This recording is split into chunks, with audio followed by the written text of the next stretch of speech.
You know I've traveled near and far, see the shining sea. I've seen a lot of places and people that were nice to me. One place that's in my heart, and this is how I feel. I'm talking about my hometown, Fayetteville.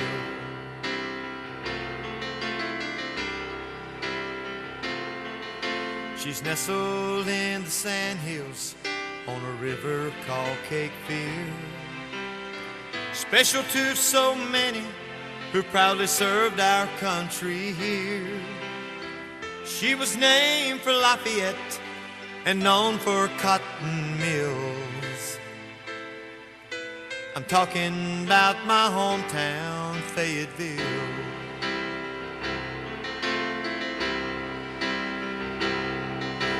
My hometown, Fayetteville. I'm so proud to be from here.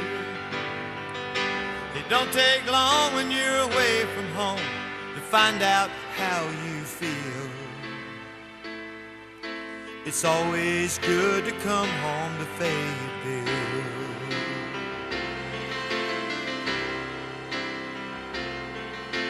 Babe Ruth hit his first one, heard around the world.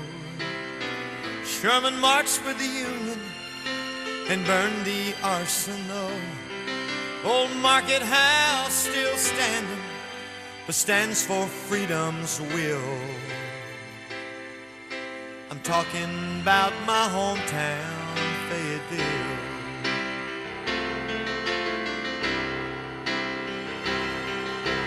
My hometown, Fayetteville. I'm so proud to be from here. It don't take long when you're away from home to find out how you feel. It's always good to come home to Fayetteville.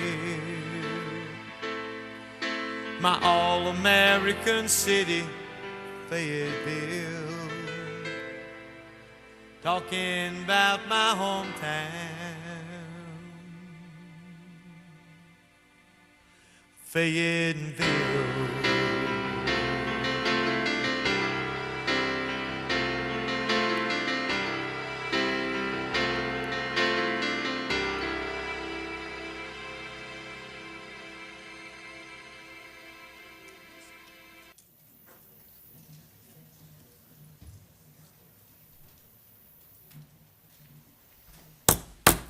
Good evening and welcome to the Fayetteville City Council regular meeting for April 24th, 2017. At this time, I would like to ask Captain Matt Trantham with the Salvation Army to come forward, please, and lead us with the invocation. If everyone would please stand and remain standing for the Pledge of Allegiance. Captain Matt. Join me for a word of prayer. Our Heavenly Father, we thank you so much for today. We thank you for the rain that we have, as all of Mother Nature depends upon it. Father, we thank you for this city, for the leaders, for the elected officials, and for the place that we call home.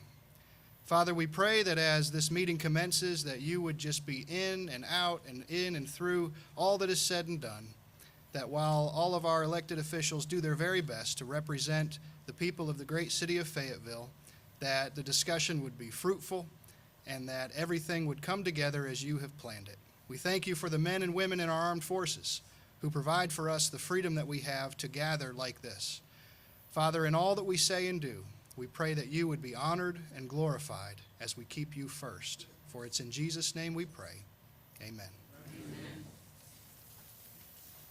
Allegiance to the flag of the United States of America and to the republic for which it stands, one nation, under God, indivisible, with liberty and justice for all. Captain Matt, tell us something about the Salvation Army and what you do.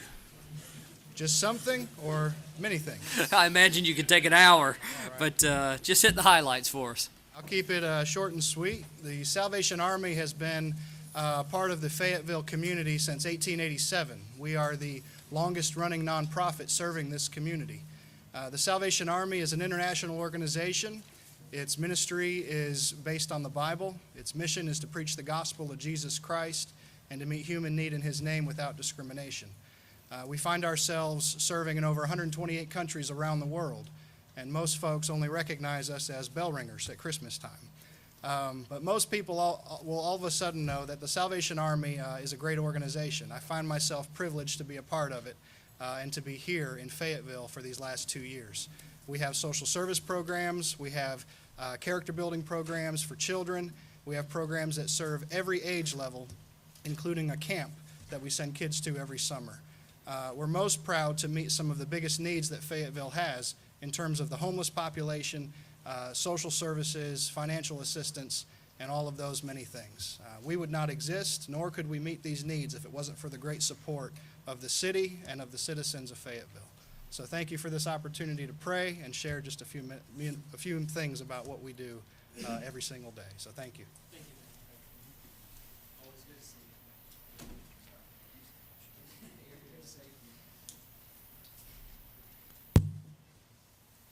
Good evening. This is when I start my karaoke. You know, we are fortunate to have a new award. That we're going to start to give out from time to time. It is a very esteemed award. In fact, one that I would put on the level or even above the Key to the City Award. And it is given to a Fayetteville resident in appreciation for outstanding community accomplishments, a demonstration of inclusiveness, continued engagement on community and city issues, and a person who has made a difference through their time, actions, and talents in their dedication to the city of Fayetteville. In short, this award is given to an individual who, through their work, has helped write a chapter in the city of Fayetteville. So we're going to present the first award ever, the Lafayette Award, to a gentleman who spent 4 years on the city council,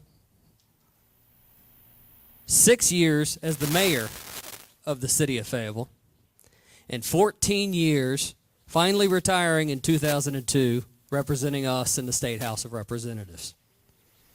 This gentleman was one of the co-founders of the Fayetteville Dogwood Festival, raised money for the Lafayette statue in Cross Creek Park, and was the mayor when the city of Fayetteville won its first ever All-America City Award. So let's watch a short video and then we'll get to it. Few people have done more to change the face and fortune of Fayetteville than Mayor Bill Hurley. In 1982, Bill Hurley and John Malzone founded the Dogwood Festival and declared Fayetteville the City of Dogwoods, their goal being to improve the image of Fayetteville and create a unifying force for various events in our community. Bill Hurley will take his mission of improving Fayetteville a step further when in 1981, he was elected mayor for the city of Fayetteville. Mayor Hurley ran his campaign on a promise to clean up Hay Street. He fulfilled his goal when wrecking crews began work in demolishing buildings that had become an eyesore and tarnished the reputation of our community. With time and determination, downtown Fayetteville blossomed and grew to become an example for other communities to follow. In 1984, Fayetteville was named an All-America City thanks to the hard work of Mayor Hurley and other visionaries like him. Fayetteville will go on to win the title of an All-American City 2 more times, thanks in part to our robust downtown, strong community partnerships, and patriotic spirit. Bill Hurley would go on to serve as mayor till 1987 before going on to serve in the state legislature. After leaving public service, Mayor Hurley continued to serve his community and help it to grow and prosper. Mayor Hurley has built a legacy that today's leaders are building upon. It is thanks to his hard work and vision that we have a vibrant downtown and a future to look forward to. For this, we are recognizing Mayor Hurley, his contributions, and his service. Before I ask Mr. Hurley to come up,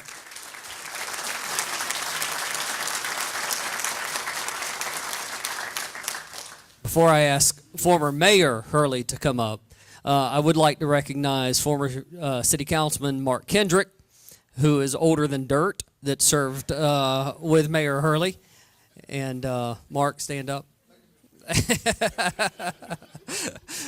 I was fortunate to show you how old I am. I'm just as old. I served with Mr. Kendrick. So, Mr. Malzone, would you come up and share a couple of things that you may have on the top of your mind about Mr. Hurley as well? You told me to keep it under 2 minutes, which is tough for me to even say hello in 2 minutes. But I've got to read this. I first met Bill Hurley when he was on this city council. He shared his vision of a future Fayetteville. He became mayor, and right away he started tearing down the bars in the 500 block. It was a great step in the right direction. Then he worked with Martha Duell as a charter member of the Lafayette Society to get the statue of the Marquis de Lafayette placed at Cross Creek Park in time for our 200th anniversary of the city's naming. So the Arts Council had Sunday on the Square, and there was the International Folk Festival, but the community needed more. So in 1982, Mayor Hurley came and asked me to organize a springtime celebration. He wasn't sure what it was going to be. Nobody did, but our committee decided to call it the Dogwood Festival. And I asked him, what's our budget? And he looked at me and smiled, and he said, yeah. So no money. But the first festival was held, the kickoff was a parade which started at Westwood Shopping Center. We closed McPherson Church Road, and we marched down Morganton Road and dispersed over at Turry Sanford. So just imagine trying to do that today. It was really great. But then the second year, Bill came and said, John, would you mind changing the route of the parade? We have just finished our transit mall. So now remember that it was under Mayor Hurley that we first bricked up the streets and the sidewalks and put in the lights and planted those beautiful trees. Downtown never looked better, and it has just been getting better and better. So we moved the Dogwood Festival downtown, and there it stayed. We started the Dogwood Trail. Then there was, of course, the All-America City Award. And with Police Chief Ron Hansen, we started a thing called Crime Stoppers. Again, no money, but it got done. How? The way everything gets done in Fayetteville. Talented committees, great donors, community support, and thousands of volunteers. Many of us had vision and knew it could be. This new Fayetteville, Bill Hurley started it all. He led the way. He did it. And what an honor it's been to work with him for the past 40 years. Thank you, John.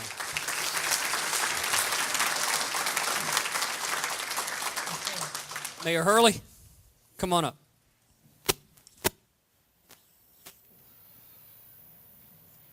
Glad you wore a tie, aren't you? I am. You have floored me. I drive up. Sandy says we're going to a party of some sort. A party. I need to put on a coat and tie for a party. And then I drove up and saw Todd and his family drive up, and I said something's going on. And Mark and Brad and his family are all here. I guess I need to speak into this. Dennis Walker. What am I doing? Back up just a little. I want all of you to know. Not that. Just talk loud.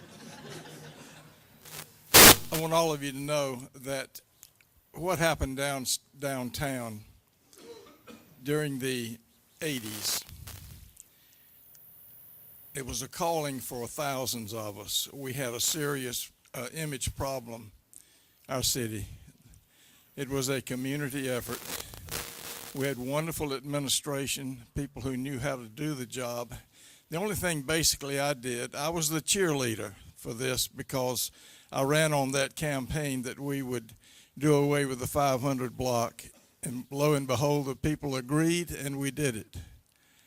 And to me, nothing great could happen in our downtown unless we got rid of the seamy side of us and the image across the state and being a military town all over the United States because of the military. So it was a wonderful thing, but I tell you, very seriously. It was a calling that I had to do that. It was a spiritual calling that wanted me to get involved. And I could not shake that over the years because I felt that calling for my community. That is my speech, really. It's just that I'm floored. And I thank all of you for what you're doing now. I keep up with you in the newspaper. Andrew Barksdale keeps me posted as to what's going on in the world. And I thank you for the carrying the mantle and picking up every decade something great seems to happen downtown. You all are really on the move now, and I congratulate you from the bottom of my heart. And keep pushing. Keep pushing. We are a wonderful old colonial town. It's come a long way through a lot of adversities. And it's much more, I know, to this area than downtown, but to me, downtown is our living room. It represents each one of us, and we should always take pride in it, what we do. But I can't wait to come to the first pitch in the summer of 19, 2 years away. Anyway, thank you again. It's a wonderful, I'm floored, I'm surprised. Sandy, would you stand? Come on. My wife, Sandy.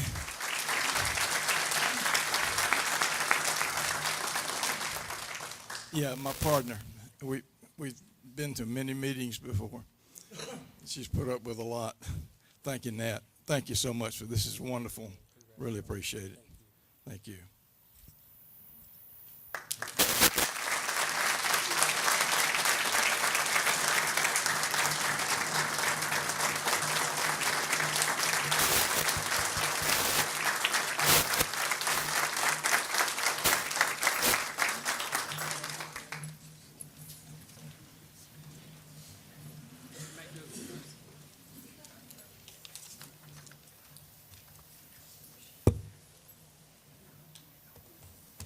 Would you like the handheld?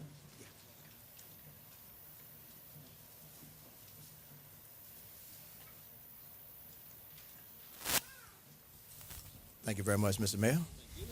Amen. Matter of fact, I was a young child. You had a good place right over here. I'll come back to it.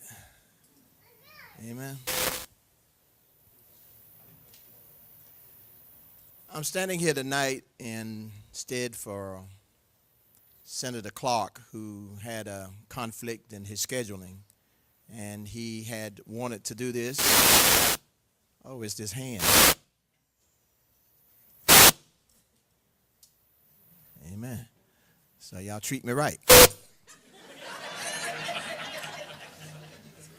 Senator Ben Clark had wanted to be here tonight to make this presentation to Ms. Cassandra McMillian. If you'll stand up, Cassandra, and come up here with me. Amen. If you'll just stand right here in front of me, turn around and face this beautiful audience, and we'll look at the council in a minute. Ms. Cassandra McMillian, a native of Norwalk, Connecticut. Cassandra moved to Fayetteville, North Carolina in 1971 with her husband, who was stationed at Fort Bragg, North Carolina. After her husband's death in 1977, she and her children made Fayetteville home. She contributed to the city and the county with 34 years of teaching in Cumberland County Public School System, 9 years of working at Fayetteville Technical Community College as an instructor, and since her retirement, and during her years as a professional educator, Cassandra gave back to this city and county by volunteering countless hours with the Coordinating Council on Older Adults, the Cape Fear Theater, the Women's Club of Fayetteville, the Urban Ministries Adult Literacy Program, the Cumberland Retired Teachers Personnel Association, the Church Women United, the Home and Community Care Block Committee, the Fayetteville Observer Kidtopia, and the Fayetteville Cumberland County Arts Council, and even today, she has an ongoing tutoring program in tutoring and mentoring youth and adults. So she continues to give to this community. This community is blessed to have her as a resident, and this is the kind of diversity that comes to Fayetteville from other parts of the country, and we're so blessed to have her. Ms. Cassandra, you are a true ambassador for this state. And in recognition of all that you have given to this great state of North Carolina and its citizens, I take honor on behalf of Governor Roy Cooper in presenting you with the North Carolina Longleaf Pine. All right.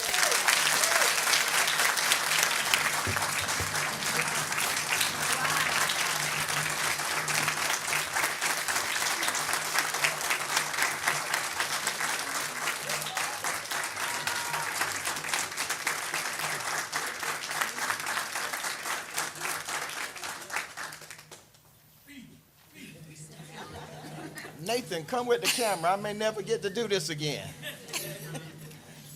Yeah, you'll step right over there. Don't put your hand on the bottom now. All right.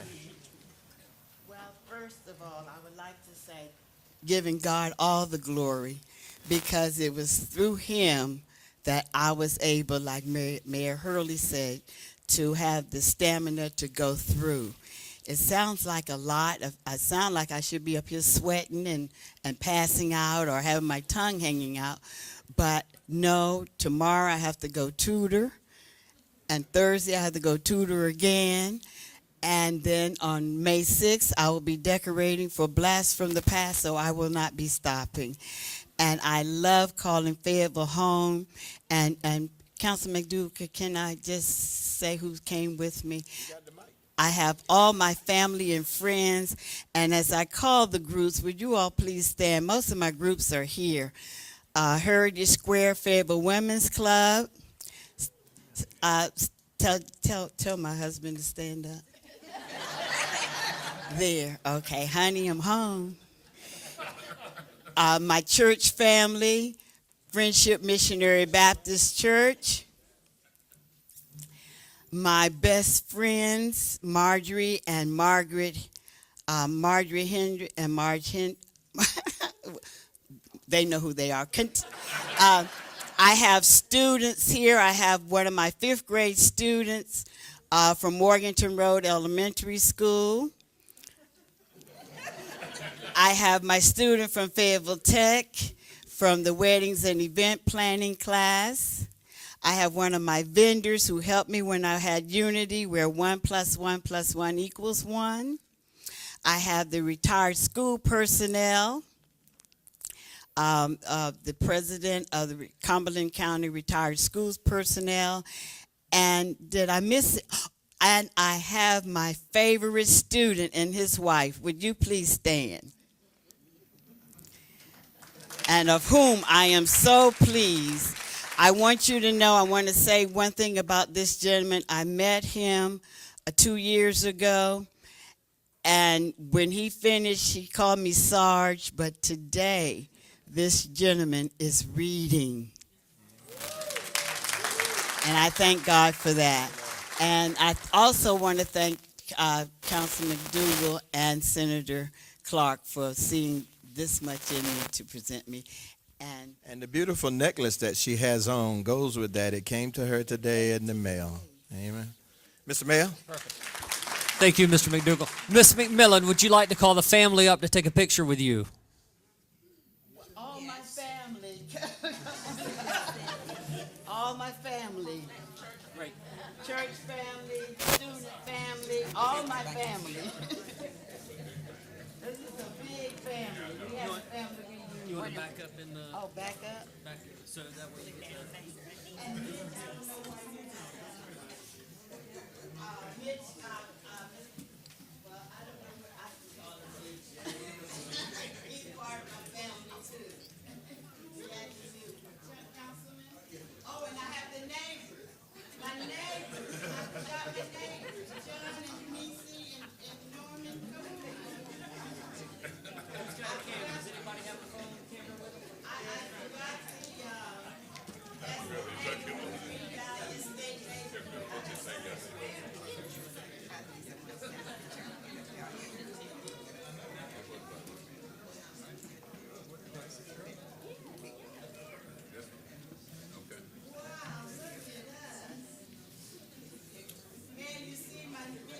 Don't y'all look good?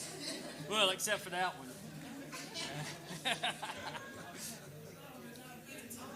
Mayor, you want to get a picture? I'm sorry. Yeah, we're gonna have to look this way. You want to get one?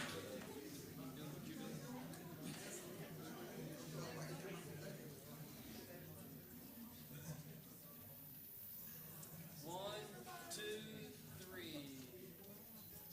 All right.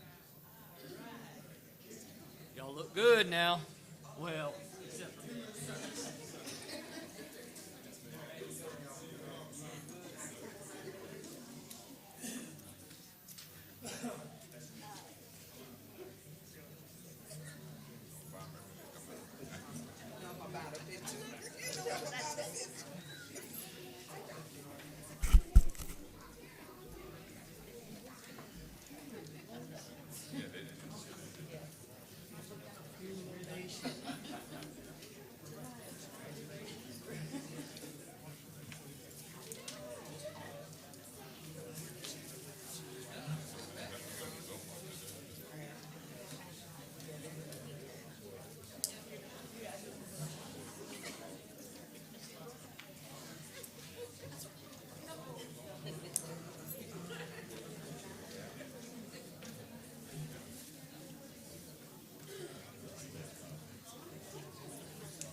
Oh, no. Mr. Mayor, at this time, as a fire department recognition, if we could have Chief Majors, I don't see him, or Assistant Chief Kevin Morgan is present and accounted for it. Also, Mr.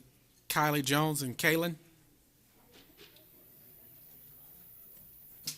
Hey, how are you? So nice to meet you. All right.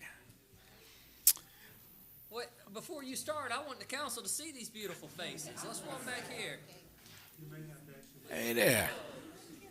Wow.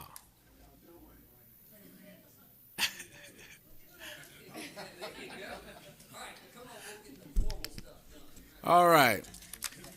For Kyle, on the evening of February 19th, 2017, 6-year-old Kyle Jones was home with his grandmother when he noticed her beginning to suffer a medical emergency. His grandmother's medical emergency was so severe that she was unable to call for help for herself, leaving Kyle in a scary situation. Kyle remained calm and was quick to respond for help by calling 911 and following the dispatcher's instructions, which included giving her clear description of where he lived and being able to identify his address. When repeated back to him by the dispatcher, Kyle remained calm under extreme circumstances, and by being able to provide valuable information to emergency responders providing care for his grandmother. Kyle's calm, heroic efforts set an example for all to follow.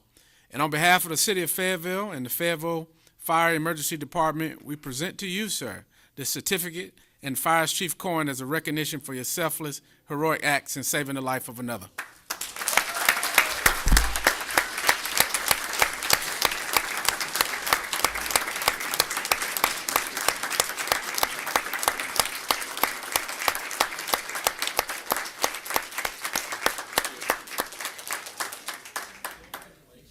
Sir? Oh, yeah. Hey, Kyle, you want to come take Nat's seat away? He's running for re-election. Come on, sit up here. Go sit up there. Come on to your seat. You better not foul, Mr. Mayor.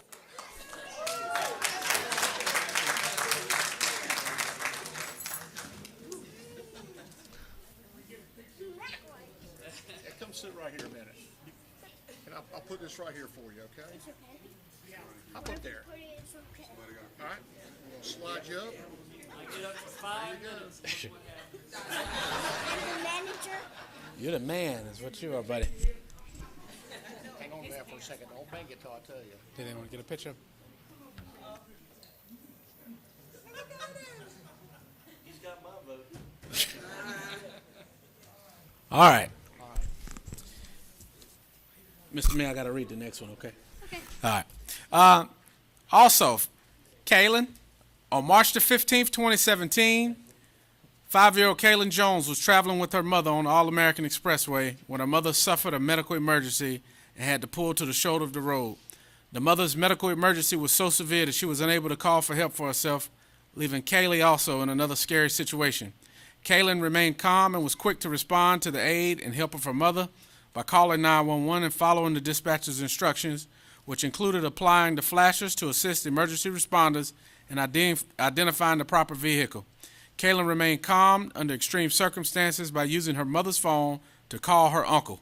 Kaylin proved to be a valuable asset in the care to the emergency responders that were able to provide care for her mother. Kaylin's calm, heroic actions set an example for all to follow, and on behalf of the City of Fayetteville and the Fayetteville Fire and Emergency Department, we do hereby, ma'am, present to you the certificate and Fire Chief's coin as a recognition for your selfless, heroic acts in saving another's life.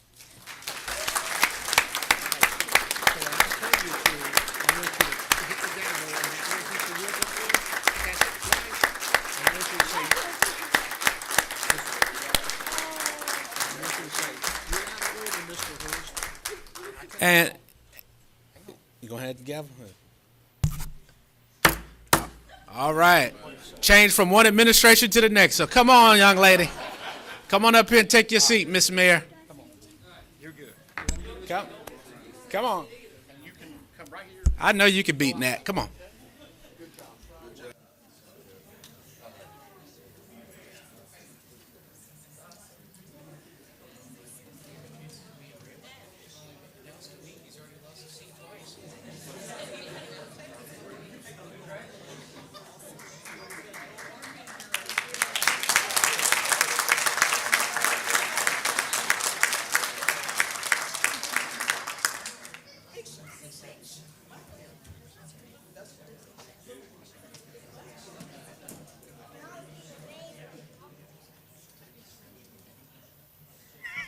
Go ahead. You're out of order. You gotta say it loud. You're out of order, Mr. Hurst.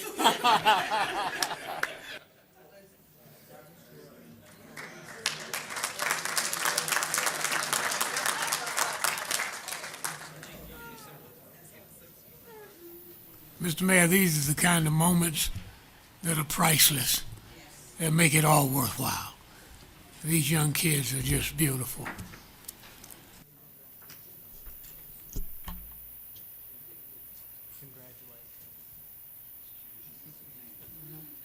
Ms. Jensen, go ahead. Mr. Mayor, would we like to call up Captain Steve Mahardy?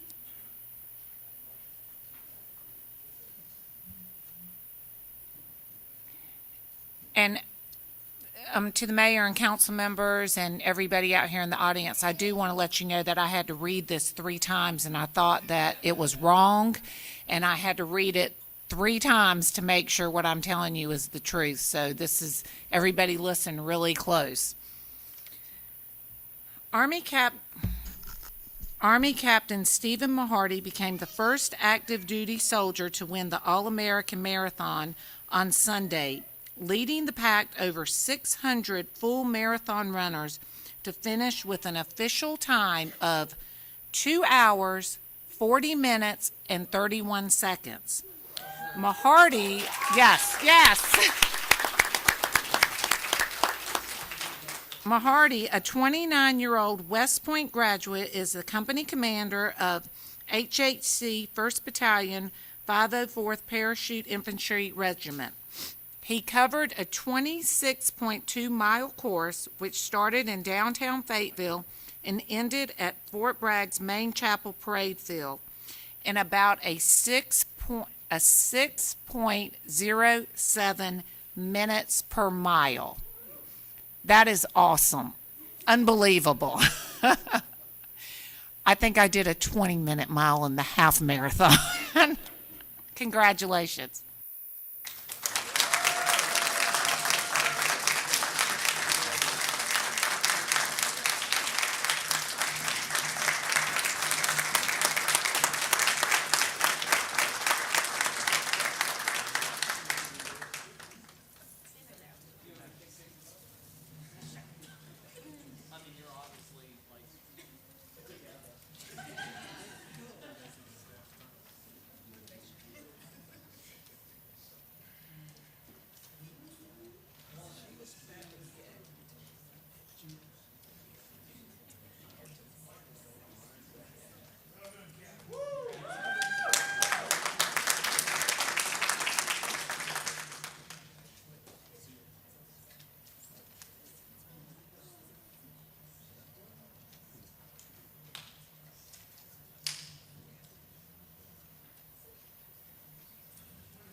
The captain circled us 5 times, I think. Well, Miss Jensen also did the All-American Marathon, so we'll just go right over her results and times. I finished. That's all that matters. We would like to recognize an FCYC member that's with us this evening, Mr. Josh Jensen. And Mr. Jensen, I understand that the group just got back from Charlotte, the State Youth Conference. Is that correct? Okay. Yes, sir. Okay. Tell us something about what went on in Charlotte. Well, this past weekend, it was an election and awards conference. So our youth council had gone with the intention of running for chair and secretary positions. In those elections, we had won with Rebecca Mitchell for chair and Constance Woods for secretary. We had also gone and were recognized as the most diverse youth council in all of North Carolina, and also had a member recognized for being the most outstanding youth council member in all of North Carolina. And who was that member? That was me.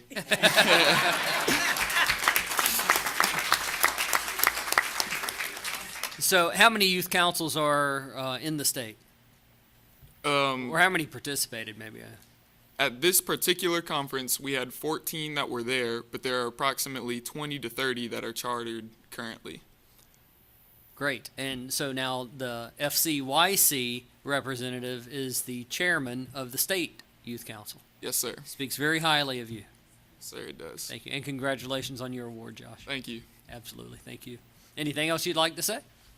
I would like to recognize Miss Lauren Lowe. She's also a representative from the Fayetteville-Cumberland Youth Council.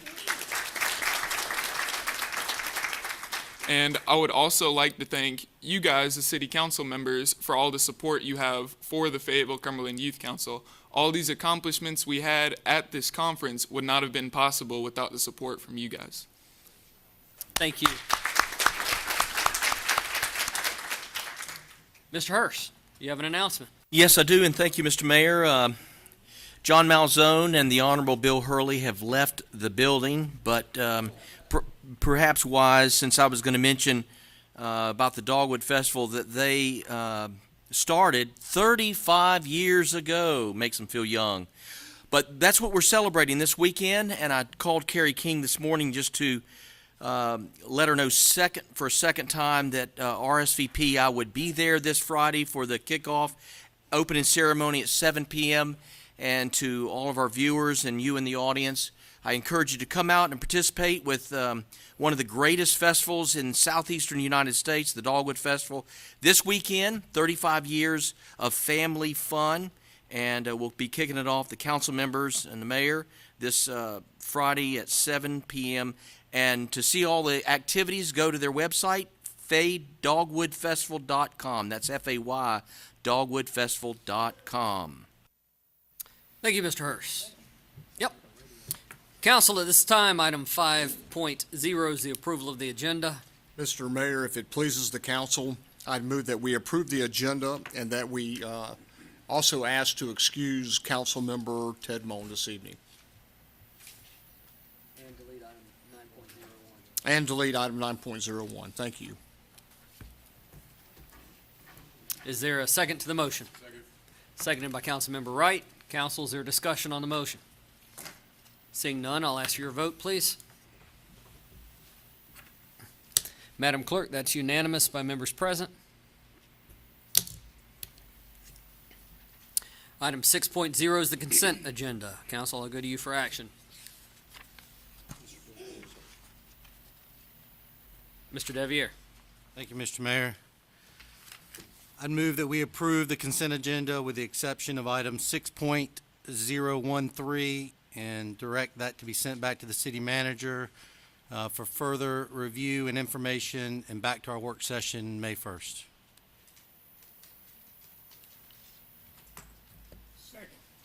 All right, that's second for the approval of the consent with the exception of 6.013. So was this for the removal and separate vote, or are you doing it all in one motion to send it back? Is the vote to do? Saying take it off. Take it off, period. Yes, sir. Okay, that's approval of the consent minus 6.013 for management to review and bring back. Any discussion on the, is there a second on the motion? Oh, Mr. Crisp was the second. Any further discussion? All right, seeing none, council, I'll ask for your vote, please. Madam Clerk, that's unanimous by members present.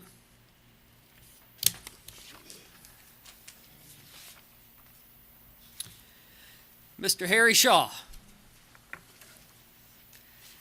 Item 7.01 is a report from our boards and commissions, and we welcome back to the podium Mr. Harry Shaw from the Linear Park Committee. Welcome, sir. Good evening. Glad to be back here again after another year and after a very severe hurricane that took away some of the things that we had accomplished in the last 10 years. And I want to tell you how much I appreciate what you all are doing to restore the Linear Park. However, it's been 6 months and people are wondering, when are we going to get it done? So that's what I would like to talk to you all about tonight. 6 months and very little material stuff has happened.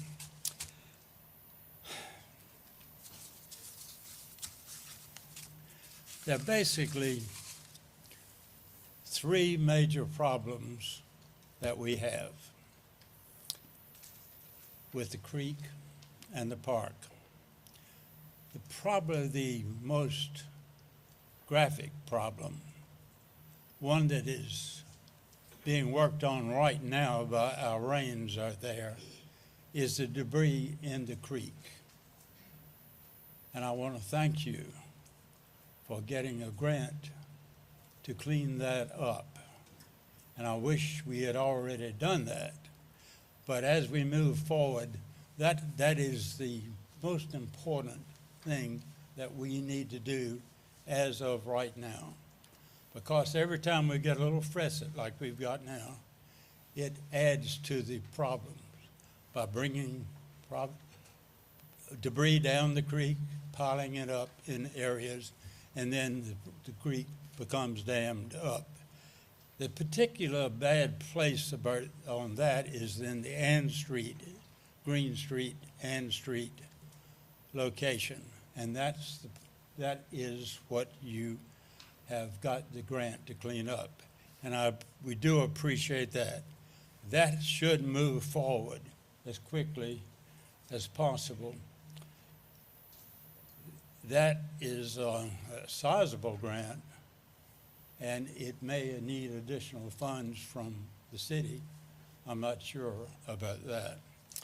But I do, perhaps, city manager can inform you on that. The next item that I really think we need to look at is repairing the banks of the river, of the creek, that were some of them were utterly destroyed. And that involves particularly the area between, that's north of the bridge that on Grove Street near the graveyard. There is about 700 feet of that bank that needs to be repaired. And I do want to commend you on having selected someone to help you with that. And as we move forward in that particular section of the creek to restore the actual path that is destroyed, it will make the creek a possible path all the way from the dog park back to Festival Park. As it is right now, there is a part of the path that is completely washed away. I'm sure you all are aware of that. And I do appreciate the help that you've given us on that particular part of it. One of the other things that you are to be commended on is getting a grant to connect the river trail with the lineal park. And that is going forward, and it seems to be funded and will be completed in the fairly near future. There are a lot of things that we have that are important in the city. And there are a lot of things that we need to improve. But one of the really gems that we do have is the Cross Creek itself and the lineal park that goes along beside it. It's taken us 10 years to get to this point, and it may take us another year or two to repair it. But hopefully we will always remember the beautiful area that we have, and hopefully we will always keep it in mint condition for not only for ourselves, but for our grandchildren and their grandchildren. And I do thank you for the long-term help that you've given to this effort and the devotion that you individually have to it. And if you'd like to ask me any questions, I'll be glad to lie to you or to tell you the truth, whichever it is. But I do thank you. We do have a couple of comments or questions. Mr. McDougall. Yeah, Mr. Shaw, I need you to put your hand on the Bible before we talk, so. Certainly want to thank you, and Always been straightforward, even though it may be a little crooked. Yeah. Always I certainly- tried to do that. I certainly want to thank you for the work that you and the team that you've worked with have done there. I've had an opportunity to experience that trail. I've not been on there since the storm, but it's certainly a great place to go and to exercise, to walk, and to commune with nature. It's just a beautiful place, and I really want to thank you and the team you work with. I love walking, and I do a lot of it for my health, and it is absolutely beautiful. Thank you. There's so much of it that is still usable, and from Gale Street or the cemetery all the way to the dog park, that wasn't hurt. Just a matter of cleaning it up. But I do want to tell you this. Your Parks and Recreation Department have been wonderful all through this whole project. And I know that's because, number one, they're good people, and number one, they're supported by good people. And we do thank you for that. And we hope to be able to walk the whole distance, all the way from the Festival Park to Methodist University in just a few, maybe not months, but maybe in a year and a half or so. And I do thank you so much. Mr. Shaw, thank you, and thank you for pointing that out as well, because certainly the city could not have done it without our state delegation and Senator Meredith pushing for that money, so thank you. For that connection, we need to thank. Absolutely. Senator. And our Parks and Recreation under Michael Gibson, they do a wonderful job. We do, and we thank you all for pushing them. Mr. Shaw, what years were you on the city council? Gosh, it's been so long ago. It was before Bill Hurley, so it's been a long time. I think it was in the 70s. I was on it for 10 years, and I quit after 10 years. But I certainly don't want this gentleman to do that. Well, thank you for your service to this community, and thank you for what you do for FTCC Thank you so and much for your help. Linear Park and everything else. Thank you, Mr. Shaw.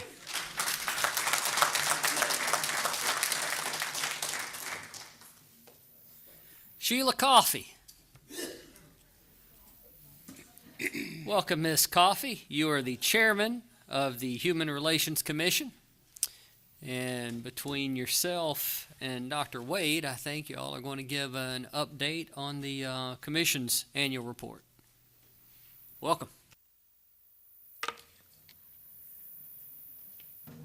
Good evening, Mayor, Mayor Pro Tem, and esteemed council. I am Sheila Coffey,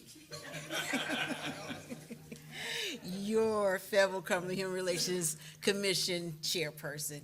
and we've had a remarkable year. This brief overview summarizes who we are and what we have accomplished in support of our residents. It has been a pleasure to be involved with such a dedicated and hardworking group of volunteers who are committed to quality of life issues in our community. The commission receives reliable staff support from the Human Relations Department, and without their participation and assistance, we would not have been able to accomplish many of our goals. And so I'd like to say thank you to the leadership of the city of Fayetteville, as well as the Cumberland County government, for strongly endorsing and supporting our existence and our mission. Our commissioners, and I do have a few that are here with me, and if I call your name, just stand for a moment so that the council can see you. Warren Hahn is our vice chair, Keenan Jackson, Craig Weimer, Crystal McNair, William Bass, Eric Olson, Antoinette Morris, Kevin Brooks, Mylette Harris, Melba Conley, Wesley Fountain, Ngozi Kamalu, Linda Amos, Robert McRae, and Georgiana Pinckney. During the time of this period, we had other commissioners who served with us. The esteemed Dr. Kathy Waddell, who is my mentor and former chair. So I thank you all for coming. Rebecca Campbell, Tech Sergeant Mary Williams, Sergeant Major Jeffrey Wire, and Dr. Muhammad Lodi. The commission, in collaboration with the Fayetteville Police Department, held a Police and Community Relations Public Trust Forum that engaged public safety officials, elected officials, academia, legal advisors, and residents in dialogue regarding how to continue good police community relations. In 2016, the commission awarded 10 $1,000 Dr. Martin Luther King Jr. scholarships to Cumberland County's high school students enrolled in a program of higher learning. This year, 2017, we are scheduled to do the same. And that will be on May 11th, right here in the council chambers at 6 o'clock. Many of the MLK Junior Scholarship recipients were recognized by regular meetings of the Fayetteville City Council and the county commissioners. Commissioners met with leadership and attended meetings to remain informed on issues and to identify potential opportunities for collaboration. This year, our annual awards recognition reception, we recognized 10 individuals, businesses, and organizations based upon their services, contributions, and impact on human relations in our community. This year was our first time offering the Lifetime Achievement Award, which we bestowed upon Representative Elmer Floyd. The commission collaborated with the federal and state government, with the Department of Housing and Urban Development and the North Carolina Human Relations Commission to provide 4 fair housing education workshops to residents, veterans, housing providers, realtors, and others. The commission and staff also provided 2 fair housing training sessions in Spanish in support of the compliance with the city's limited English proficiency policy, Title VI of the Civil Rights Act of 1964, and community block grant requirements to affirmatively further fair housing. 7 human relation workshops were held throughout the Fayetteville, collaboration with the Quaker House, the National Organization for Women, and Cumberland County Libraries. The Alternatives to Violence Project training program was enabled to participants to deal with potentially violent situations in new and creative ways. In addition to serving on the Greater Fayetteville United Board for years, commissioners were actively involved in formulation of this year's 2017 Social Capital Survey project. That project will kick off and surveys will go out throughout the community the month of May. The Fayetteville Cumberland Human Relations Commission, we will be hosting the final report with a community conversation. 7 partnering with business workshop presentations have been provided for local employers since its inception in 2017 to help reduce business liabilities, improve workforce stability, and enhance employee retention. Community engagement with higher education, including presentations to Fayetteville Technical Community College and Methodist University. The commission and the department staffed the Fair Housing Information Table in support of the 2016 Realtors Rally, sponsored by the Fayetteville Regional Association of Realtors. The community engagement with our military, Fort Bragg, we have been blessed that we have commissioners, ex officio commissioners who have been engaged and plugged in with us. We partner with the civilian military representative who you see sitting behind me, Mr. McRae, Mylette Harris, and Tech Sergeant Williams, who were from Pope Airfield. We also have a Lieutenant Colonel Olson, who was also engaged. Community engagement with the city and Fayetteville and Cumberland County, our commissioners are everywhere. We try to be the eyes and ears for the city council. This year, for the first time, we had our commission meeting outside of the city of Fayetteville, and Spring Lake Mayor Chris Ray was the first to host one. The community engagement with District Attorney's Office, other things that we've been doing, 2 bilingual public safety announcements in support of street maintenance, bilingual announcements in city transit, scheduled buses, and the Salvation Army White Flag shelters viewed over 11,000 times. 4 recurring public service announcements on city social media platforms involving fair housing and access to services, limited English proficiency residents. And as of February 28th, 2017, your Human Relations Commissioners have contributed 1,480.5 hours of volunteer service to this community, resulting in a service of in-kind dollars of staff hours of $32,393.34. It is our pleasure to serve you. We hope that you have enjoyed our report. If you have any questions, I will entertain them now. I see none. Thank you so much. Would like to also thank the commission members that are here, and thank you for what you do in representing the city of Fayetteville.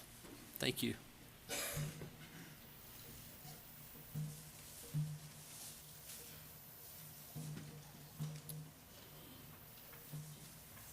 All right, where's Mr. McNeil?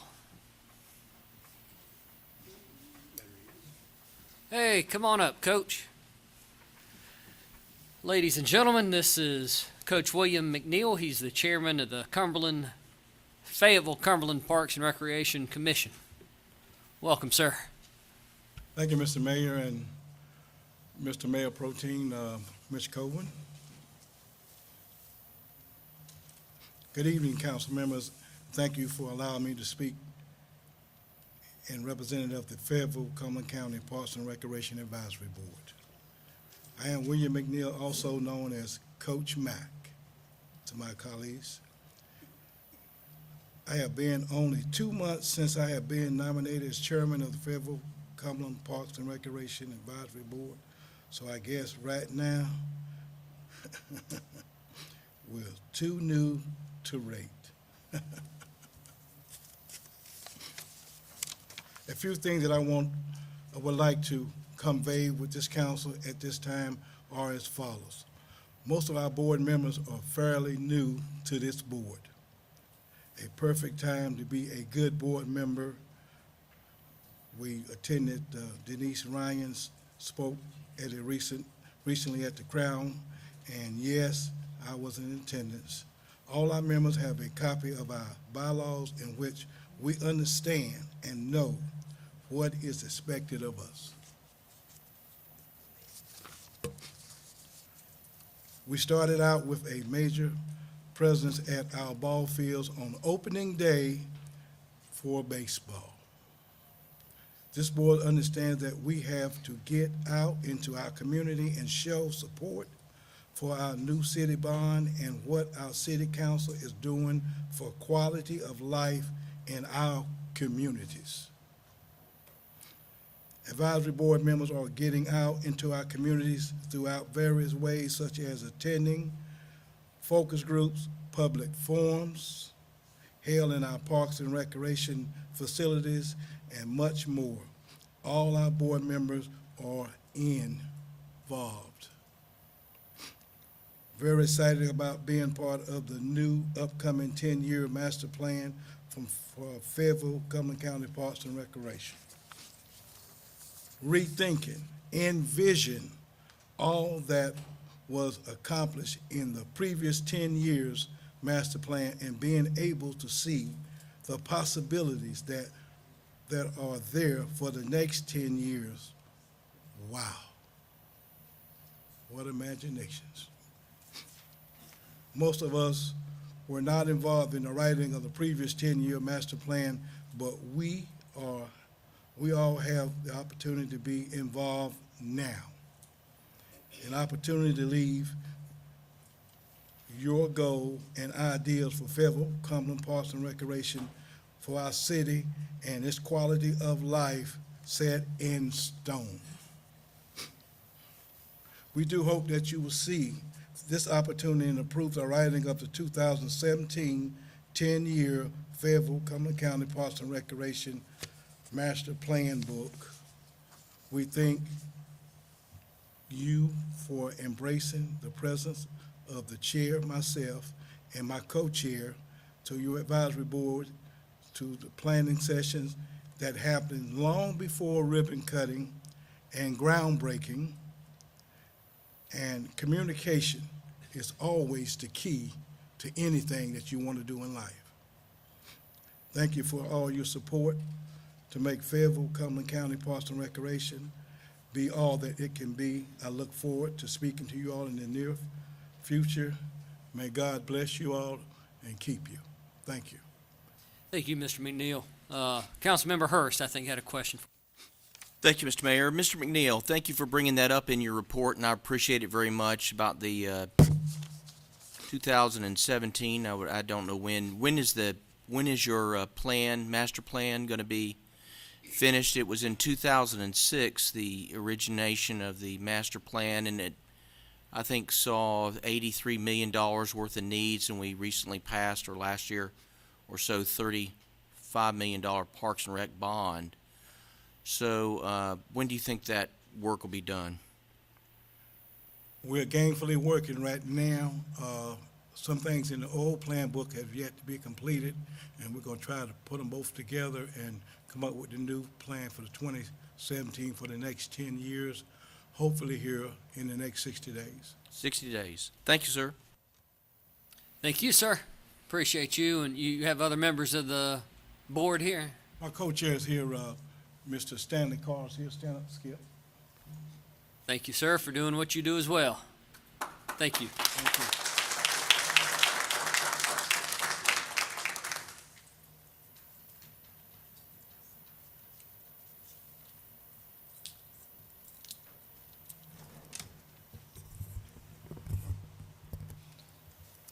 Council item 8.01 is a public hearing in reference to the annexation of the Williams property.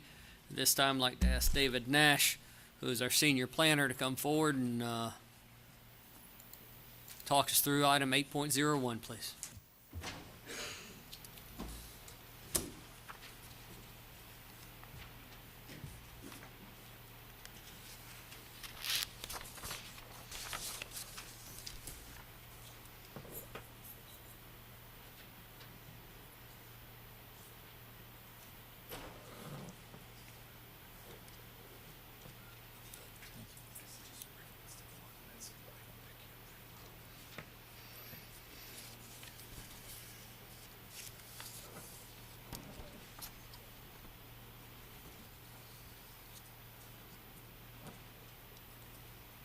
Mr. Mayor, members of council, this is your public hearing tonight on a property referred to as the Williams property. We received a petition from the owner, Charlene Williams, back in February. The area is located along Glensford Drive between Cliffdale Road and Morganton Road. It's on the west side, just south of Red Tip Road. We'll show you a map of that in just a minute. It's just over 5 acres. Currently, the land is vacant. The developer is expected to develop it soon with a commercial type of development, and the petition was submitted pursuant to your policy. Skipped over it. This map shows you the location of the property. The area already in the city is shaded in yellow. The area is outlined with blue dots, and there's a label pointing toward it there on the western side of Glensford Drive. This is Glensford Drive, Cliffdale Road, Red Tip Road. The BJ's Wholesale Club is right here above it. A Kangaroo service station is just south of it at the intersection of Cliffdale and Glensford. Rick Hendrick Toyota is over here. This is just a picture of the site looking southward from Red Tip towards Cliffdale. Again, the land is currently vacant. You have in your agenda packet a lot of information about the area, and the options are outlined for you there. Staff does recommend option 1 that's in your packet, that you do adopt an ordinance annexing the area tonight, and also that you establish the initial zoning that was in your consent agenda earlier tonight. The petition is sufficient. We've checked it out and updated it as of today. Our departments and PWC divisions can serve this area, and it should be a positive budgetary impact type of area or annexation for the city. Take any questions if you have, and then you can open your public hearing. I see no questions.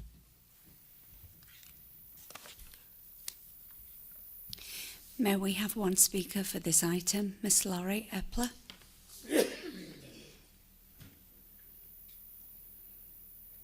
Welcome, Ms. Epler.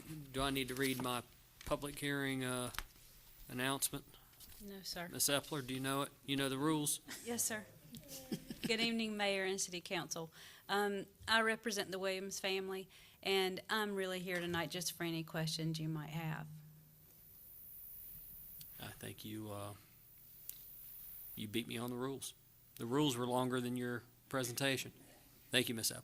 May we have no further speakers? Thank you. We'll close the public hearing. Council, I'll go to you for information or action. Councilmember Art. Mr. Mayor, if it please the council, I would move that we adopt the annexation ordinance as proposed by staff. That being option 1 with an effective date of April 24th, 2017, and include the approval of the final initial zoning action consistent with the prior action on the zoning presented in the consent agenda tonight. Second. Seconded by Councilmember Wright, who has the adjoining district. And I see a couple of lights for questions. Mr. Mayor Pro Tem Colvin and Mr. McDougal. Thank you. I just had a question for Mr. Nash. Where did he get to? I see that option 1 was effective April 24th of this year. Option 2 is June 30th of this year. What's the difference? Why was there 2 options less than 60 days apart?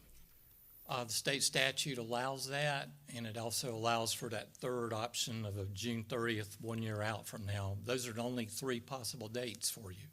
So we just put them in there as 3 options. But we would encourage you to consider tonight, and tax revenues would then be available to the city for the 2 months that remain in this fiscal year. Yeah, we need our money. Okay, thank you. Mr. McDougal.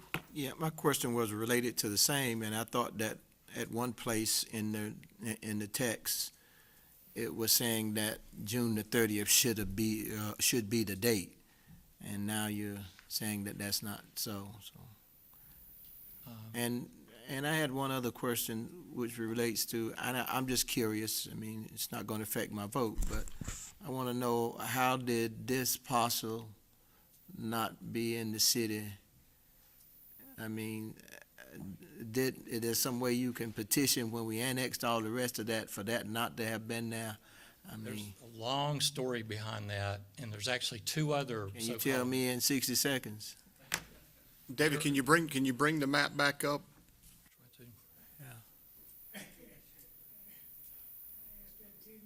You did. Well, I won't hear 10 years ago. You'll notice to the right or east of this area is another even larger donut hole that's not in the city, and we don't have a petition for it. With the big ring around it, red ring. Red ring, right. Yeah. That's over on the east side of Glensford, north of Cliffdale. And up above this, out of view, is a third one just behind Bullard Furniture. The reason this has happened is Can you that point out Bullet Furniture for us? it's off the top of the map, but it would be up beyond here. Okay. Okay. I know it's hard to understand how this can be, but it has to do with the history of the way these areas were annexed over time. And originally, of course, there was no Glensford Drive along here. It was all wood and forest land. About the time that this was built, the city did a large annexation down below here, bringing in certain areas that created a fairly large donut hole. And since then, other petitions have come in, such as up at the Barnes and Noble place, some of the restaurants to the left of Glensford. So it's come in piecemeal since then, and these are the only 3 parts of the bigger donut hole that are still left.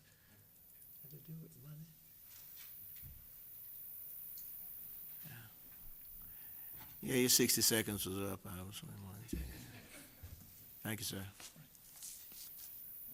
Thank you, Mr. McDougal. Mr. Crisp.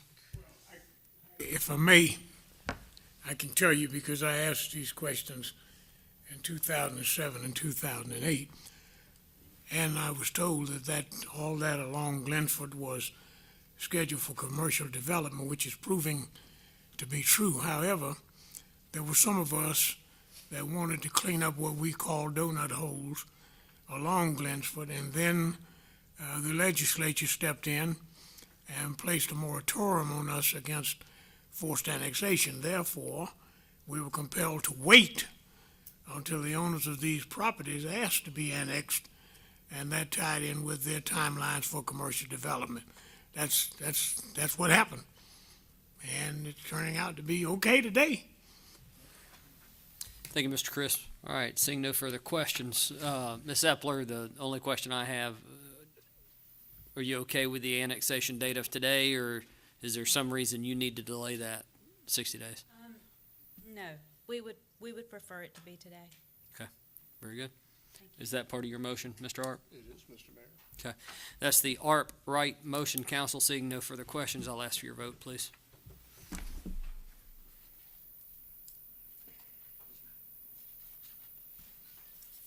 Madam Clerk, that's unanimous by members present for this voluntary petitioned annexation.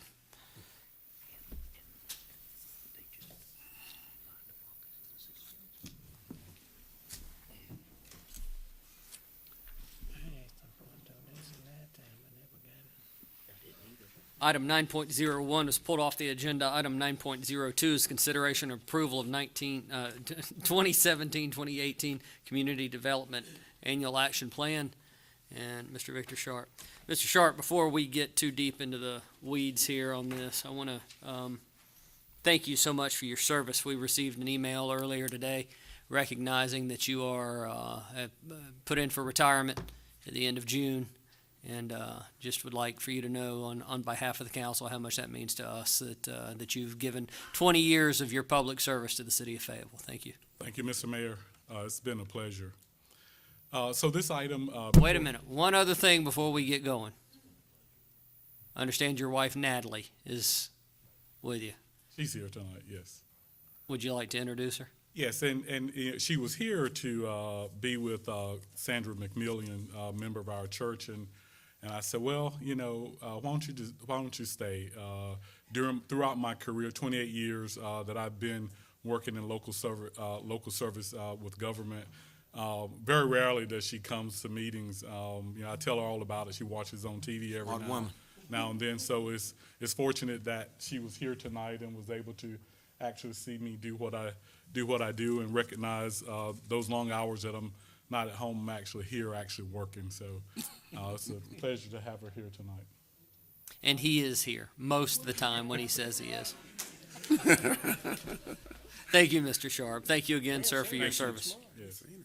So tonight is actually our goal is to bring before City Council annually, as we do our annual action plan through the Community Development Department.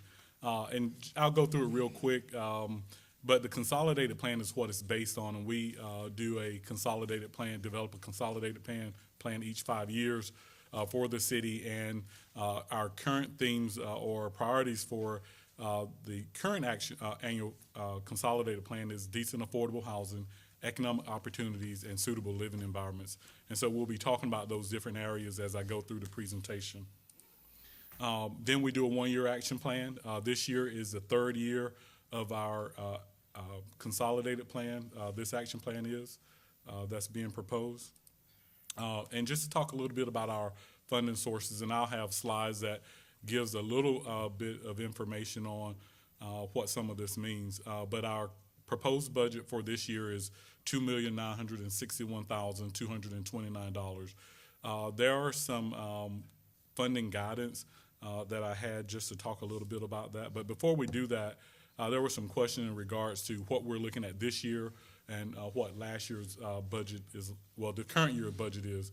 So as you can see, the 2016, 2017 funding sources that has a budget of $3,218,691. That is the current year budget that we're in.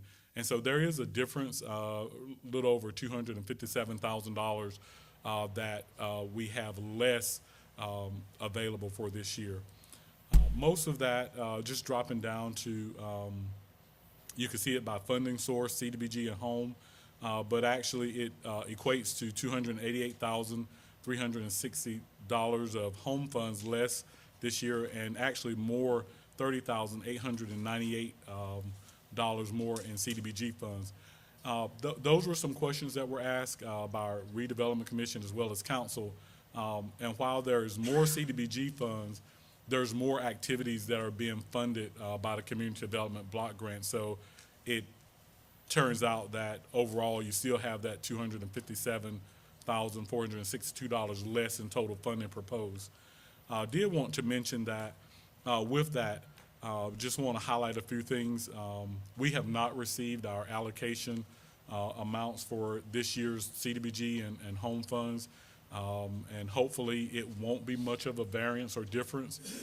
Once we get that, we may have to come back to council and amend our budget, and we'll provide you the best recommendation in terms of maybe some things that had to be cut. We could put those funds back if it's more. Conversely, if it's less, we'll also have to deal with where we would make that difference up. I also mentioned that one good thing that we had for our general fund budget is because of the hurricane, we're not required to match our home dollars. Unfortunately, that means that we have less money to spend in our grant for the various programs that we have. Again, one of the things that we look at is where the funds come from. We have this administrative cap of $356,521. Did want to highlight that a question came up in the work session in regards to the administrative cap. Part of that fund is $135,000 of that is actually indirect cost allocation that's paid back to the city, which is an acceptable practice. Not all cities do that, but it is an acceptable practice that pays for the various services that we receive from the city. There is a cost allocation plan for all departments, but with our grant-funded programs, we typically are paying that cost allocation. Then we have the public service cap that guides the work that we do with our nonprofits and public service type of activities. So we have a cap with that. I wanted to show just by funding goals, and you've seen this before, so I won't go through it, but by funding goals, these are the amounts that we have that totals our budget. And then I will take a little bit of time of going through these projects, just in case you have questions. Under our housing rehabilitation project, total funding for that is $686,110. As I go through some of these items or activities that we fund, we partner with nonprofit organizations that help us to fulfill our mission. We're recommending, and the FRC, all of these are the Federal Redevelopment Commission's recommendations. The Federal Urban Ministry, $150,000. The next program is the Acquisition and Demolition Program, recommended at $60,000. Then Oak Ridge Estates, where we're partnering with Habitat for Humanity, $400,000 for this program year. The Emergency Housing Repair Program, and you may have seen earlier in the chart that you were provided that this combines the urgent mobile home repair program that we have that was being funded at $50,000, and we are proposing $150,000 and call it a emergency housing repair program, whereby we will take on some of the emergency repairs, such as a complete HVAC system and complete roofing jobs that typically would have been done by Fayetteville Urban Ministry at that $5,000 cap. The next item is the Targeted Area Revitalization Program. That is something that council had an interest in last year. We've brought that back. As you recall, we put that off because of the hurricane and created the Disaster Recovery Housing Repair Program. We're recommending $200,000 for that for the Bonnie Doon area and the B Street area. Then our Home Buyers Education Program, where we're partnering with Action Pathways, $9,598. West Fayetteville Place Apartments. This is the second year of that commitment for 56 apartments, $200,000. Then the MacArthur Park Apartments, 96 units on MacArthur Drive. This is a 2-year commitment, but the $50,000 is the first of that commitment, and next year, $350,000 would be a part of the budget. Our Business Assistance Program, $300,000. This is a program whereby we make loans for gap financing for businesses, and it creates program income. And so when you see in your budget analysis program income for projected for the next year, this is one program that produces program income. Also, the Small Business Development Grant Program, $25,000. Seas Women Business Center, $85,000. Commercial Exterior Improvement Grant Program, formerly known as the Facade Grant Program, $60,000. The Small Business Retention Grant Program, $60,000. Our Section 108 Loan Program, $81,000. Our Neighborhood Resource Centers, $115,000. Then our Job Skills Training Assistance Program, $3,000. The Beautification Program at $4,000. Water and Sewer Assessment Assistance Program, $40,000. Utility Deposit Assistance Program, $3,000. Homeless Client Assistance Program, $3,000. The Hope Center Homeless Shelter, the city owns that building on Person Street, $10,000 for that. The Fayetteville Area Operation Inasmuch Day Center for their feeding program, $15,000.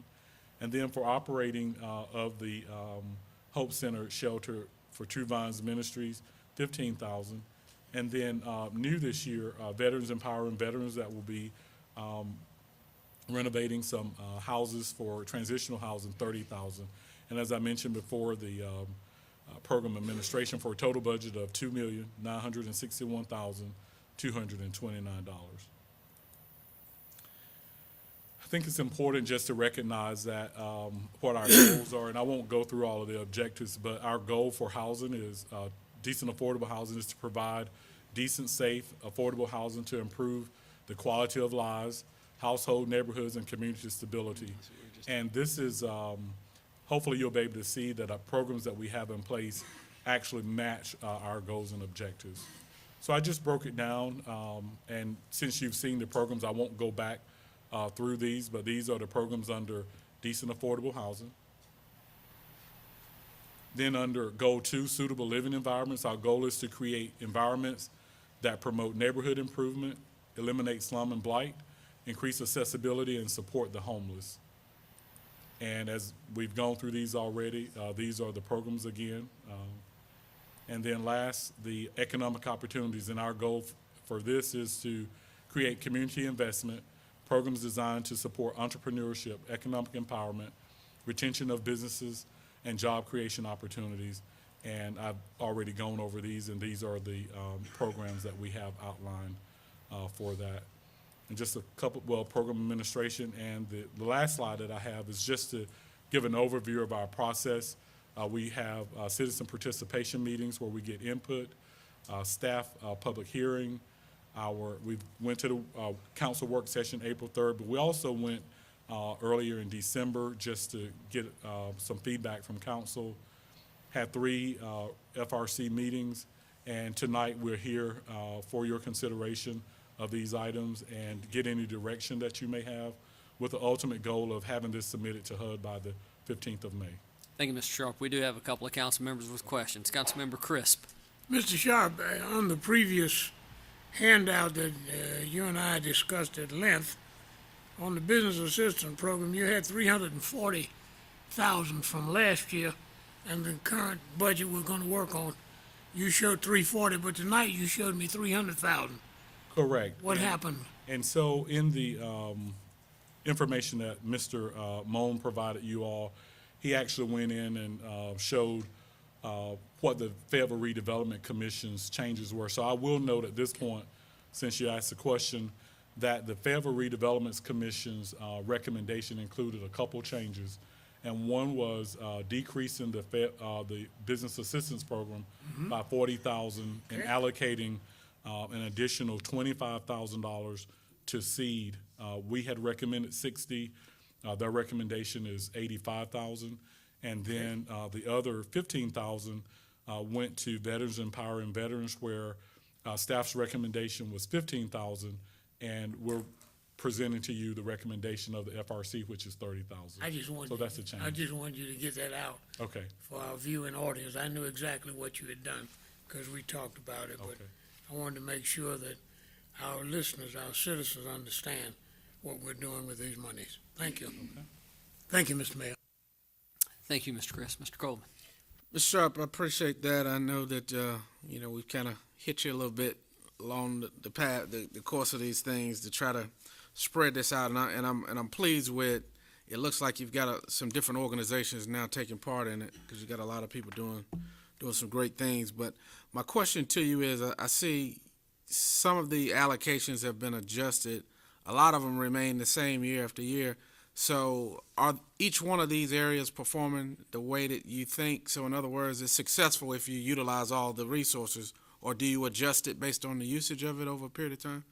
Well, all of the organizations that we're recommending to you, we monitor organizations throughout annually as a requirement, and they are meeting the goals. And so there is opportunity for new organizations to come on. It's usually based on funding availability. As I mentioned, Veterans Empowering Veterans, they were able to come on. We thought that with their current situation, the fact that it's homeless, it would definitely benefit our needs for the homeless. I guess what I was more, instead of organizations, I may have mixed up two things. One, I said I'm agreeable to the expansion of the organizations, like you mentioned. Right. What I'm speaking of in particular is like utility deposit program. You got $3,000. Do we use all $3,000, or is there a greater need, a lesser need? Because that number has stayed the same over the last.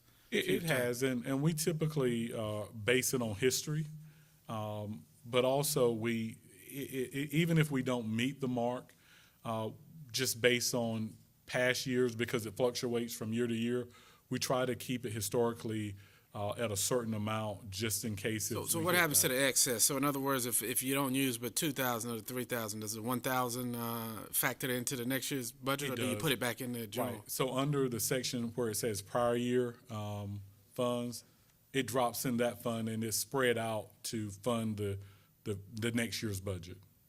And the last question I have, and I'll move on. I'm sorry, Mr. Mayor. I know there's been some talk on the federal level to reduce these block grants. Have you heard any? What's your latest intelligence on something like that? Well, we're not sure about FY18, but FY17, we're not sure about that either. However, we don't believe the program is going to be cut completely. Hopefully, the continuing resolution will get passed by Congress. Hopefully, we'll find out at least by June what that is. And so we really don't have a gauge for what the amount will be, but our national association says that it's likely that it will be funded, just not sure what the amount is. Mr. Wright.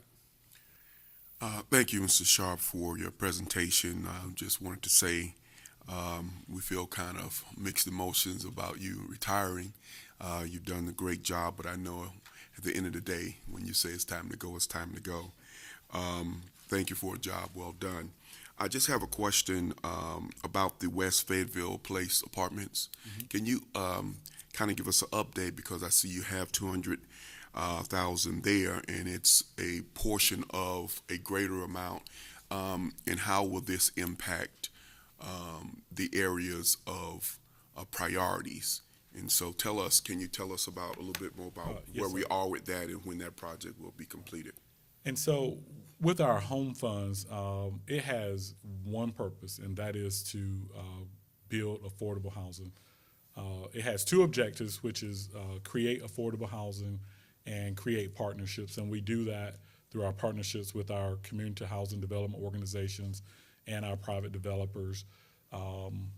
And so with the West Fayetteville Place, we're using home funds to assist in building 56 units off of Gillis Hill Road. We have 200,000 in this year's budget, and this 200,000 for next year's budget will be a $400,000 loan that will go towards building those units. And we do have a affordable housing shortage, so it will help to meet that goal. Right. But the good part about that is that loan is repaid. The funds come back, and we're able to use them in future budgets. Thank you. Councilmember Hirsch. Thank you, Mr. Mayor, and Mr. Sharp, thank you for this in-depth and comprehensive report, and we are going to miss you. Going back to the economic opportunities where 40,000 was recommended taken out of the business assistant program by the FRC, and 25,000 added to seed, to 85,000 from 95,000 previous balance or budget, so still 10,000 short. Is the difference because of the benchmark of 98 fewer clients assisted? Is that the reason? It's not. So that's a good this is a good opportunity to talk a little bit about all of the cuts. And so we received, I want to say, 9 different nonprofits that applied for funding. All that applied were recommended for funding except for one. All of the organizations actually are receiving less than what they asked for. So for us, it's kind of difficult to say who gets what, but we base it on what they're asking for. And so while seed, our recommendation was 60,000 for them, it's no different than our recommendation being 15,000 for Operation Inasmuch that asked for 20,000, or a Veterans Empowering Veterans that asked for 50,000, and our recommendation ended up being 15. So it's not about productivity, because we wouldn't be recommending funding at all to you if they were not meeting the goals and the benchmarks. It's truly about the amount of dollars that we have available and just trying to spread it across all lines. And if we had all of what they asked for, because they do good work, certainly we would recommend full funding if it wasn't an issue of us having to pick and choose who to cut. We even cut programs that we operate within our department, so we see it only fair that as we go across lines that everyone gets to feel a little bit of that cut, even our in-house programs. Councilmember DeVere. Thank you, Mr. Mayor. Victor, thanks again for your hard work on this. Also, just like to thank the commission. I know they did a lot, the redevelopment commission, I know they did a lot of heavy lifting on it as well with you, so we appreciate them. Just a couple short questions just for explanation. 2 loan programs, really. Your business assistance program is a loan program, as well as your housing rehab program has a revolving loan pool.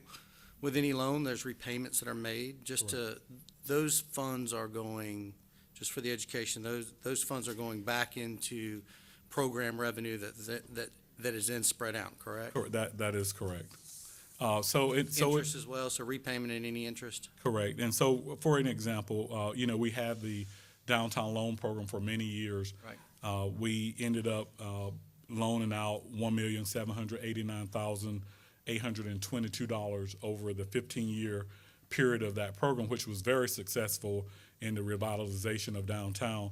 We currently have 5 outstanding loans in that program, and so as part of our program income projection, for instance, that amount is based on what staff sees as what will be repaid. So we have CDBG funds that are loans, the downtown loan program, the business assistance loan program, some of our housing rehab programs, and then on the home side, a lot of the multifamily housing programs and some owner occupied programs that are paying loans, and that goes back into that pot of money that says program income either for CDBG and home, and it doesn't go necessarily back into that direct program, but it just goes into the whole pot of CDBG or home, and then we, distribute it out over all of the projects.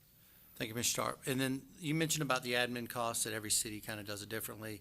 Our county, in fact, does it differently. They don't actually have with their community development grants, they don't actually program administrative costs, do they? Well, no, they're not actually using the indirect cost allocation to pay back their general fund. And, but again, it's a acceptable practice, but it just depends. I believe that it's either one way or the other. Either they're paying it out of their general fund, or it's either way. The general fund could be giving us more money, or it could be taking that money and using it for the general fund. Understand. Thank you, Mr. Sharp. Thanks for all your work. Thank you, Mr. Mayor. Mr. Chris. I want to point out that some of this is difficult. The question was asked, I think, Mayor Pro Tem. Just to give you an example, Veterans and Empowering Veterans, I remember the first year they requested a grant, and they were denied because they had no track record. There was nothing to show that they had done anything viable or worthwhile in the community, except saying, this is what we're going to do. And now they've been established and able to show that they're doing good things, and therefore they're being recommended for a grant this time. So there are benchmarks involved when we're dealing with these nonprofits. And Mr. Sharp, thank you for your diligence in the management of these funds. Thank you. Thank you, Mayor Pro Tem. Mr. Sharp, again, we're going to miss you, but Mr. Mayor and Council, I'd like to move that we adopt for consideration of approval, the 2017-2018 Community Development Annual Action Plan as presented by Mr. Sharp. Second. Motion by Mayor Pro Tem, seconded by Mr. McDougal. Council, is there further discussion? Seeing none, I'll ask for your vote, please. Madam Clerk, that's unanimous from all 10, even though there's only 9 here. And Mrs. Sharp, tonight is a very unusual evening. We are always out of here by about 7:45, no later than 8 o'clock. So I don't know where Mr. Sharp's been all those nights. But you need to start asking questions. Thank you so much for sharing him with us throughout the years. Thank you. Item 10.0 is the administrative reports, and we've got Ms. Cheryl Spivey going to give us an update on Hurricane Matthew recovery efforts. Ms. Spivey is the city's CFO. Welcome. Thank you. Good evening, Mayor and City Council. I realized after I sat down tonight that I've never done a presentation at this forum, so I need to make sure I have it. There it goes. There it is.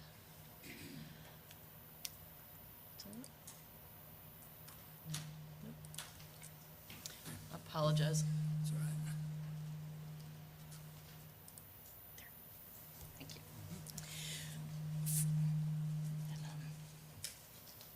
I'm getting an echo, right? Okay. Mr. Manager. Thank you, Mayor, members of council. As you mentioned, Ms. Spivey is here to give an update. It was a request of council that for all of the televised meetings, we try to update you on some of our Hurricane Matthew recovery activities. While she's getting situated, I did want to again acknowledge that your monitors are not working, and you do hear a little bit of feedback, just a touch, feedback on some of the sound systems. We have been unable to find out what is dampening the wires. Staff, for several hours before this meeting and the last meeting, tested the system, had it up and running, and literally as soon as we opened the doors, your monitors went out. And so, as I shared with one of the council members earlier, and I think Kevin Arata may have shared with the mayor as well, we are planning to replace all of the wires between here and the head end and the broadcast box, and we hope to have this fixed real fast, quick, and in a hurry. But with that, Cheryl, I think you are ready? Yes. Okay, yes. thank you, Mayor. Yes, thank you. Thank you, Mr. Manners. Over a number of weeks, city staff has been doing different presentations on Hurricane Matthew. So I'm presenting the financial side of it tonight.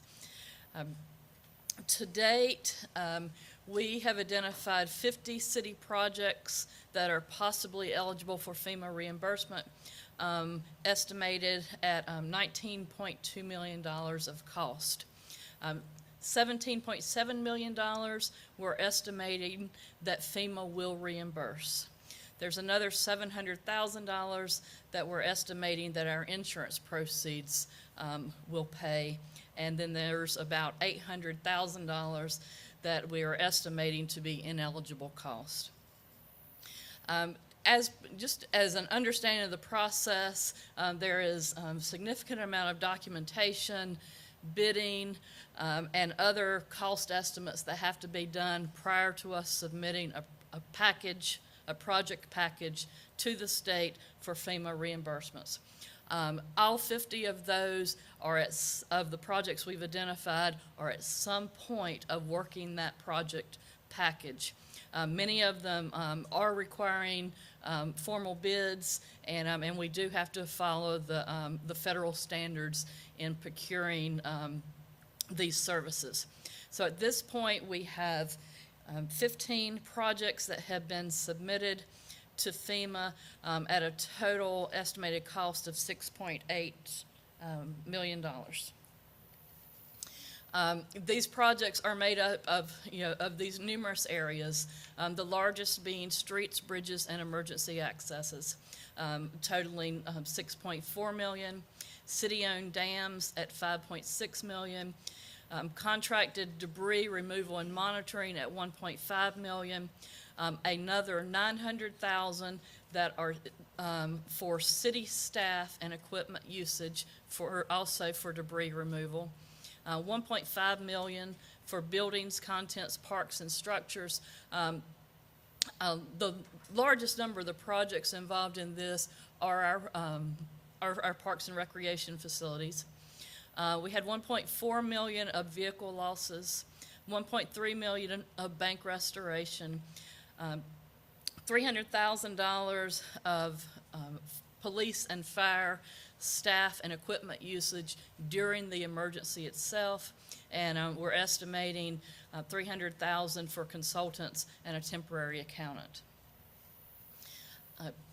To date, we've spent $3.9 million, of which we've received cash for $94,000 of that amount. We do have some others that are in the pipeline. We've been notified that $100,000 or a little over $100,000 was sent to the city today, and we had another $800,000 that has been committed to be sent to the city. And both of those relate to the Shawcroft area. We have received $687,000 of insurance proceeds to repair the buildings and contents that were insured, and that is net the deductibles. Of the $1.4 million of the self-insured vehicle losses, that included 39 vehicles, of which 15 were police vehicles. We expect $700,000 of the $1.4 million to be reimbursed by FEMA, and $700,000 to not be reimbursed by FEMA. The primary difference there is the difference between the replacement cost, the blue value cost, and the city needing to purchase new vehicles, because it's not necessarily reasonable for us to try to find a fleet of used vehicles.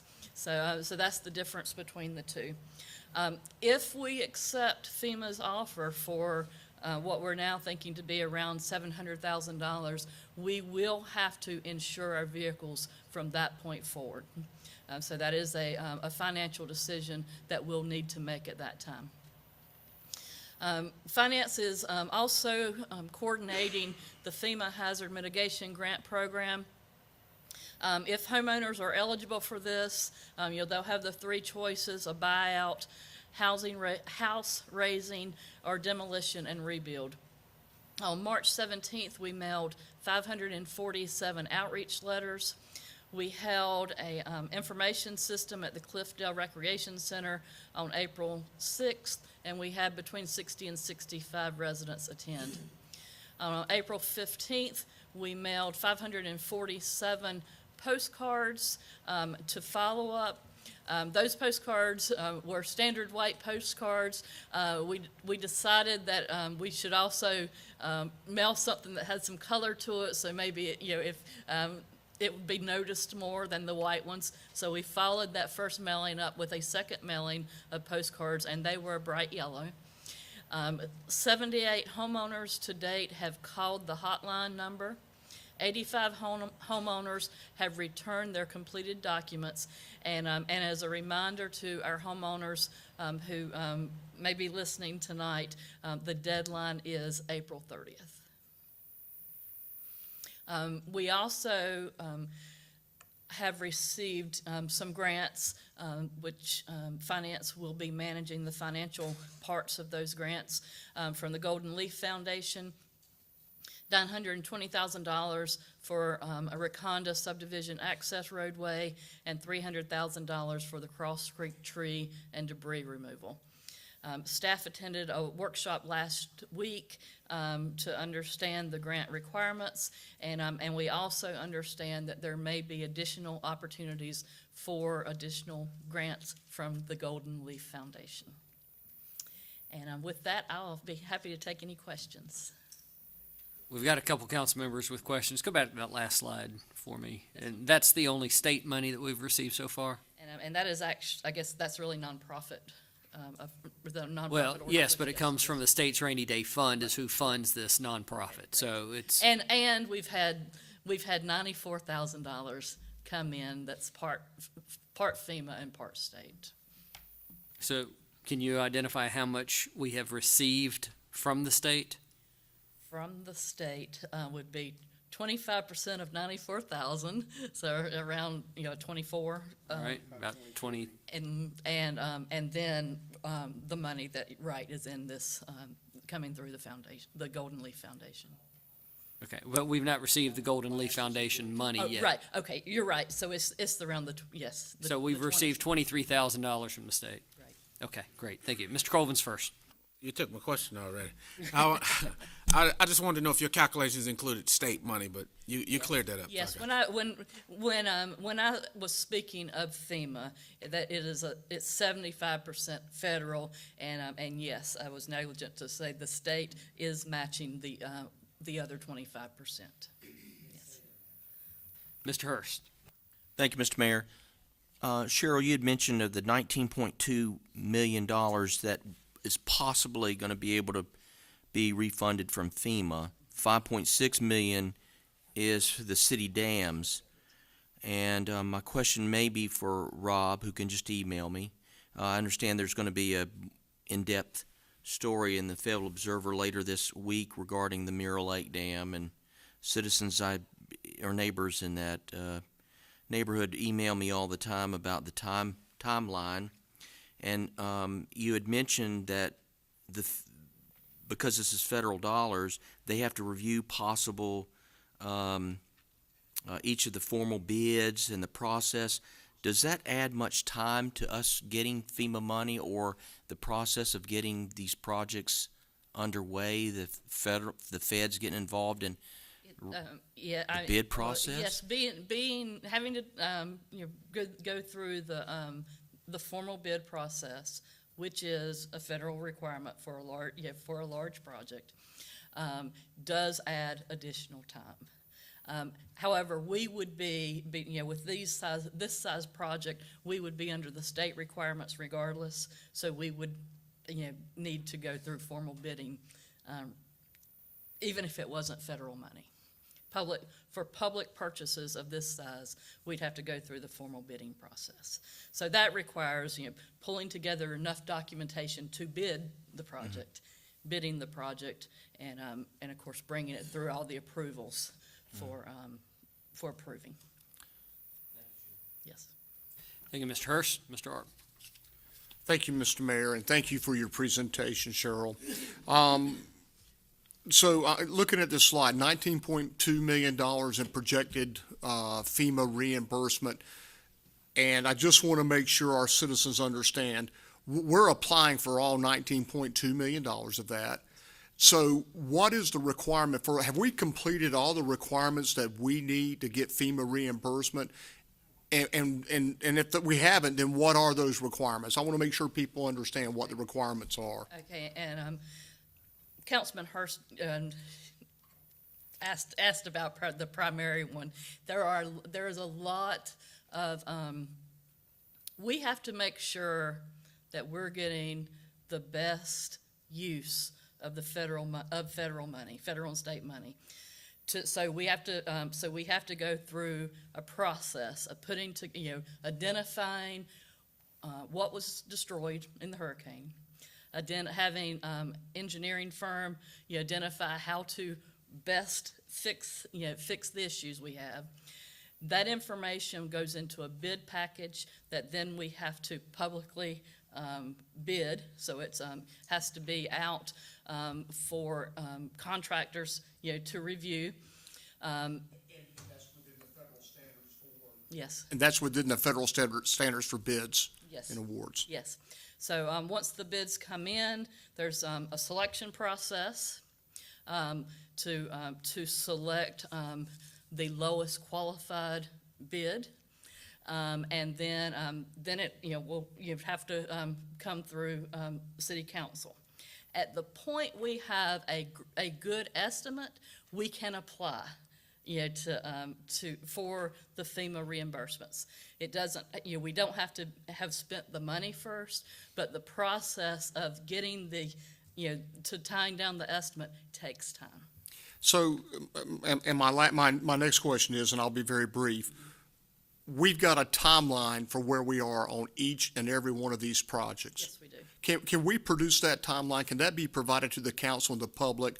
Where, for example, on the city-owned dams, 5.6 million, we can show the citizens exactly where we are, that we've identified the requirement, that we put together an engineering estimate of what it'll take to repair it.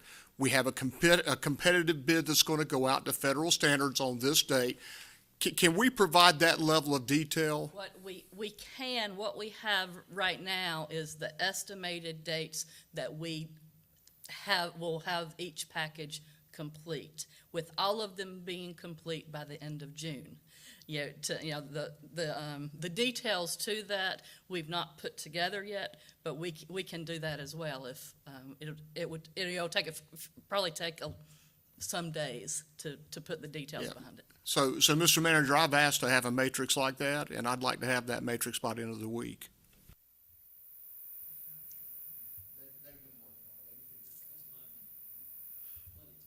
Councilmember Wright.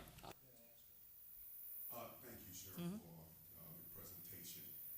Just for clarity, you gave a deadline of April 30th, and I believe this deadline for April 30th for residential homes. That's correct. Can you talk to us a little bit about residential homes and how those homes are identified? And you say you sent out a letter and then you sent out a postcard. Right. Just And a then, little bit okay. briefly, so the citizens can understand. Okay, someone else may be able to better talk, I don't know, to talk about how the homes were identified, but it's the ones that, I was looking to see if there was anyone from zoning here. The ones that are in the floodplains are the ones that were most affected. Anyway, there was a GIS review done of which homes met the criteria. Okay, Thank you, Ms. Spivey. I don't see any further questions. all right, thank you. Council, that's it for other items of business. I'll entertain a motion. So moved. Mr. Art, thank you.